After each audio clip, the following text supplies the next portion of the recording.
The Chronicles of the 63rd Infantry Division, March 29th to 31st, 1945. March 29th, 1945, from their assembly positions a few miles north of Mannheim on the plain of the Rhine River Valley. The three regiments of the 63rd Division were ordered by 6th Corps to relieve certain elements of the 44th Division and strike eastward along the Neckar River axis. Prior to the Neckar River attack, however, it was necessary for the 63rd Division to complete the attack and occupation of the city of Mannheim and some of its suburbs after relieving the 44th Division elements. At the same time, the division would proceed to seize and occupy the city of Heidelberg, which lay astride the line of departure for the primary effort. March 30th, 1945, the 1st Battalion, 254th Infantry, began the relief of 324th Infantry units on its bridgehead at 2225 on March 29th by crossing the Neckar River on canal locks. Attachments were 2 platoons of the Antitank Co, a platoon of Company B, 822 Tank Destroyer BN, and 1 platoon from the 263rd Engineers. Company C then captured Echingen, while Company A captured Seckenheim, both without resistance. Then C Company led the attack into Friedrichsfeld. The 1st Battalion then entered Plankstadt and Schwetzingen, where there was heavy small arms fire and self-propelled gunfire from Oftersheim, which was taken the morning of March 31st after the armor helped destroy 2 German TDs. The 3rd Battalion, 254th Infantry, crossed the Neckar in assault boats to relieve the 2nd Battalion, 71st Infantry, north of Rheinaw by 0600. They then seized Rohrhof and Brawl. The 2nd Battalion, 254th Infantry, began crossing the Neckar after 2200 on March 29th on engineers' foot bridges connected to an island. By 2400, all the bridges were out. 28 men fell in the river and several drowned, and the 263rd Engineers were asked to replace the bridges.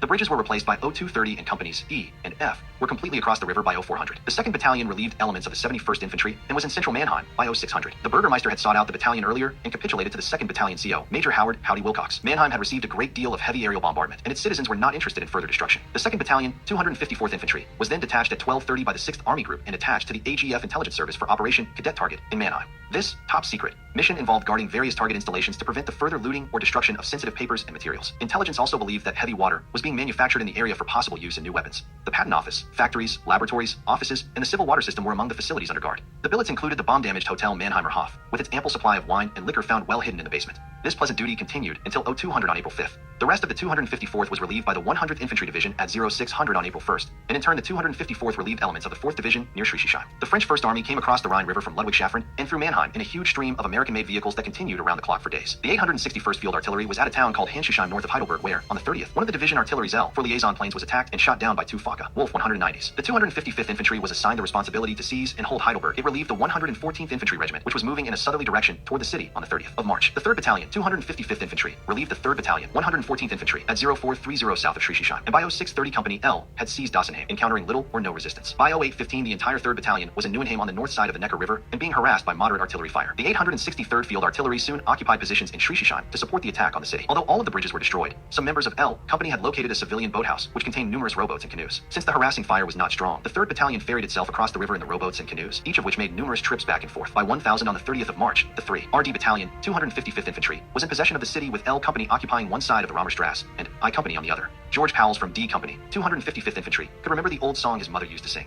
"Oh Heidelberg, dear Heidelberg, thy name we'll never forget. That golden haze of student days will live within us yet." He thought of her as the small patrol from B Company with a mortar unit attached moved through one of the suburbs of Heidelberg. Suddenly the patrol received small arms fire from a building across the river. No sooner had he called for 3 rounds when he saw a young girl bicycling toward the building. He tried to recall the firing, but to no avail, and watched in horror as the rounds landed near the bicyclist. Miraculously, the young girl exited the cloud of dust and debris with blonde pigtails flying. The 30th of March found the 753rd Tank Battalion in the Mannheim Barracks bivouac area, and C Company, 253rd Infantry, was transported on the backs of its tanks to the vicinity of Ladenburg, a suburb just east of Mannheim and north of the Neckar. Companies A and B, 263rd Engineer Combat Battalion, had been ferrying several units of the 253rd Infantry across the Neckar River and had just completed the construction of a footbridge, which was laid on the remains of a railroad bridge at the crossing between Ladenburg and Seckenheim. The tanks could not cross this bridge, and C Company, 253rd Infantry, moved across the river on foot. Other elements of the 253rd Infantry moved through the eastern suburbs of Mannheim to relieve elements of the 44th Infantry Division. The 40 Thieves entered Heidelberg on foot on the afternoon of the 30th of March, 1945. There was very little resistance as the city was taken a few hours earlier by elements of the 255th Infantry. Red Cross flags were evident everywhere as there were many hospitals in the city.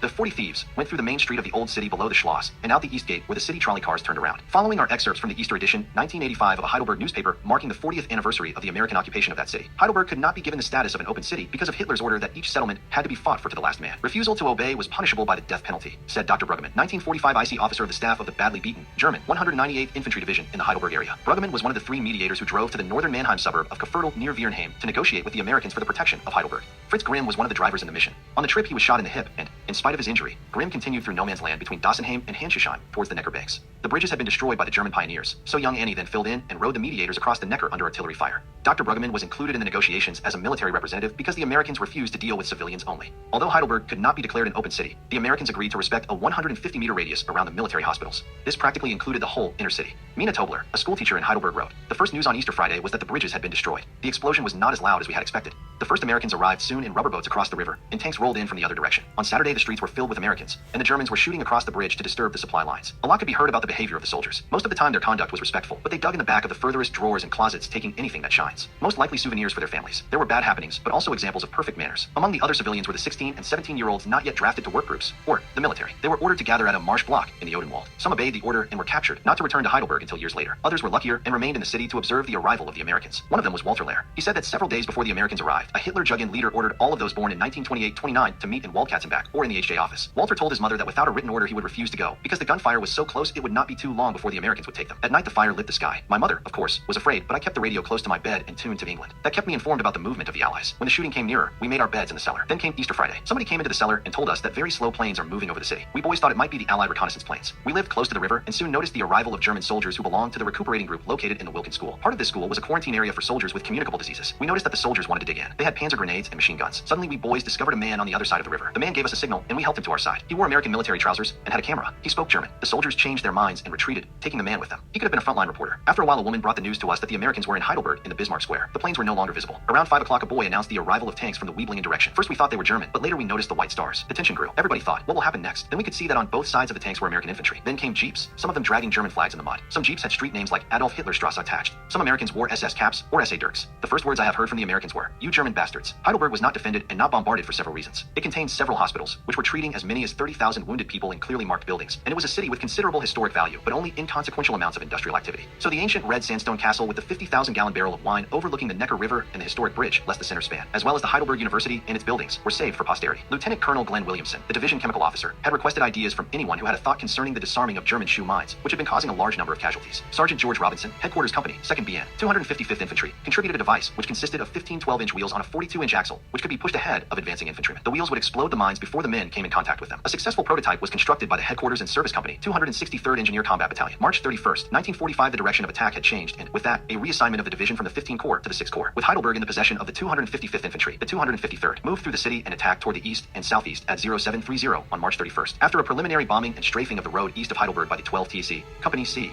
253rd proceeded forward on foot along the roadway south of the Neckar River to Neckargemund. As the town was approached, white flags appeared from the windows. At first there were only one or two, then there were more, and finally a white flag was draped from each window in town. Everyone thought that this was the way to fight a war. Truck rides, tank rides, open cities, white flags. But deep down inside, each man knew that at some place in one of these little towns the German army would again stand and fight. And they did fight at the far edge of Neckargemund. In order to delay the American advance and secure time to reorganize a defense, a strong point which consisted of a machine gun and a few protecting riflemen was established in a group of 2 or 3 buildings. After eliminating the strong point, the 40 thieves established defensive positions in the homes along the last street in town. A similar small firefight broke out on the northern edge of the town at a roadblock. One of the rifle companies was dismantling the roadblock when they were fired upon by snipers. Fortunately, D Company, 253rd Infantry, was in the vicinity and Lieutenant Bruce Raffensperger's heavy machine gun section quickly quieted the sniping. Unfortunately, 2 90mm Antitank guns, recently attached to the battalion, also fired toward the snipers, and that drew some counter-battery artillery fire. The anti-tank outfit quickly withdrew toward Heidelberg, leaving the 1st Battalion, 253, RD Infantry, to deal with the incoming rounds. While the rifle companies were embroiled in the action at the far edges of town, Ray Morin, Jim Fenelon, Gene Johnson, and some of the other men from the 1st Battalion Headquarters Company, 253rd Infantry, had made a startling discovery in a very large old building. Booze. Neckargemund was the site of a warehouse which contained cases and cases of champagne. Cases of champagne. Most of the men of the 1st Battalion, 253rd Infantry, and others to follow had never tasted champagne, but all agreed that it was the best lemon soda pop they had ever drunk. And they got very drunk that night in Neckargemund. There was plenty left when Ed Fowle and the other men of the 862nd Field Artillery arrived. They filled an ammunition trailer with bottles and bottles of the champagne and moved out toward their next position. While en route, the convoy was shelled and one shell hit the trailer. Those who were not aware died for the ditches and awaited the huge explosion which they were sure would follow. But no, only a gigantic mound of foam and froth served to mark the previous location of the trailer. Many other units tell of similar occurrences within the vicinity of their operation. It is obvious that an ammunition trailer would be ideal for the transportation of champagne, but it is doubtful that the Germans had so many champagne proximity fuses as these stories would lead one to believe. Mike Bamer of 63rd Division Headquarters named the road to and from Neckargemund the Champagne Trail, and that was certainly appropriate. Easter found the division headquarters in Heidelberg, and during a staff meeting, it was disclosed that one of the infantry units had found a warehouse full of champagne, and that Nur für die Wehrmacht was stamped on each bottle. The marking was reason enough to conclude that the champagne could be classified as military war material and could be put to use by its captors. It was said that General Hibbs ordered that each enlisted man was to receive 1 bottle and each officer 2 bottles. Whether that was true or not is subject to some debate. However, a mad scramble took place to get division trucks to the warehouse to liberate the champagne before 7th Army found out about it. about it and put their MPs on guard at the warehouse. Shortly thereafter, the 63rd Division headquarters moved out of Heidelberg to make room for 7th Army headquarters. The route from Neckargemund east to Glasterhausen, where the 63rd Division was next headquartered, was clearly marked by the many empty champagne bottles along the side of the road. By the end of the day, the 253rd Infantry Regiment had moved about 11 kilometers and had occupied Gaberg, as well as Neckargemund. In the meantime, Combat Team White, consisting of the 254th Infantry, minus the 2, NDBN, supported by the 862nd Field Artillery, a company of tanks from the 753rd Tank Battalion, and a company of tank destroyers from the 822nd Tank Destroyer Battalion, had moved into Schriesheim in preparation for an eastward attack along the north bank of the Neckar River, while the 255th Infantry was held in reserve in the vicinity of Heidelberg.